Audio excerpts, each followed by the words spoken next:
Good afternoon, CFM. This is Coach Matt with our Thursday workout. We're going to hit our low and slow style workout today, which means zone 2 heart rate, 120 to 140 beats per minute. No more, no less, trying to maintain that pace throughout the entire workout. Even though it's not just one monostructural piece, it has the monostructural in it, but then it also has some accessory work. So some of this is learning how to pace yourself, learning how to conserve and expend your energy so that you get a better overall performance at the end. Strong recommendation for working on nasal breathing and then just being really conscious of where your body's at. Go hard when it's time to go hard and go easy when it's time to go easy, all right? So let's begin with a very short warm up, 15 calories, your choice, row, bike, or ski, and then grab a band. With the band, we're gonna do a couple exercises. The first is our band good morning. So hip hinge, good hip stretch at the bottom, and then good glute and ab squeeze at the top. So we're practicing those good habits of hinging. Next one, we'll take that band in the overhead position, push out against the band, so make sure there's no flop in it. And we're doing 8 pause squats with the overhead position. Stop and extend. So make sure you take your time, get all the way to the top, all the way to the bottom, every rep of that. And then lastly, we're just gonna do our unweighted windmills. So this one hand on the inside of the leg, one hand in the overhead position, both knees slightly bent, and I'm just pivoting down, stretching out the hip and the groin on that. No weight here, so just a nice smooth stretch, okay? After that, we'll select our kettlebell and get rolling.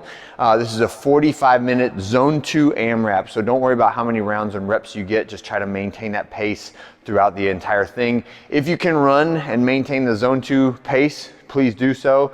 If that is challenging for you, you can pick any of the other cardio tools in the 4 to 5 minute range, okay?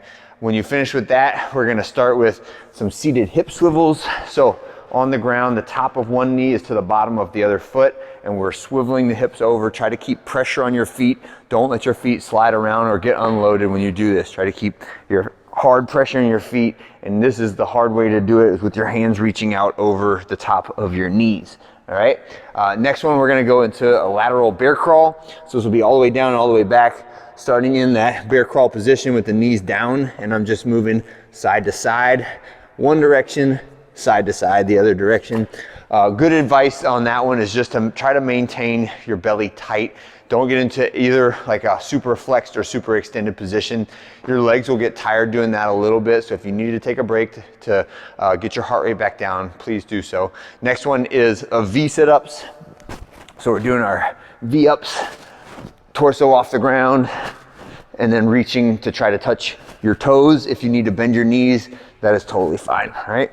And then the last thing we're gonna do is our kettlebell complex. So you have one kettlebell for this. This is gonna be all asymmetrical kettlebell loading in the front rack and the suitcase carry position. So I've got my kettlebell in the suitcase position.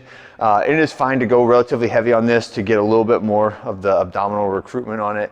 You're gonna walk 40 feet. When you get to the end of that 40 feet with the same hand, you're gonna do 6 reps of a hang clean, right? So just from the hips, keeping the kettlebell tight to the body, and then switch to the other hand and go the other direction, right? So walk the other way, suitcase, and then 6 more reps of the hang clean. When you finish with that, now we're gonna do another down and back in the front rack position. So front rack carry. So on this one, point your elbow ahead of you instead of out to the side. Don't let the kettlebell sit up on top of your shoulder. Have it pulled down in front of you so your knuckles are in front of your chin. And then when you finish that 40 feet, we're doing 6 reps of a push press. So dip, drive, press, and then switch hands. And we're going front rack carry on the other side, push press on the other side. And that is the entire, and then we finish at the very, very end, 12 reps of our Russian kettlebell swing, okay?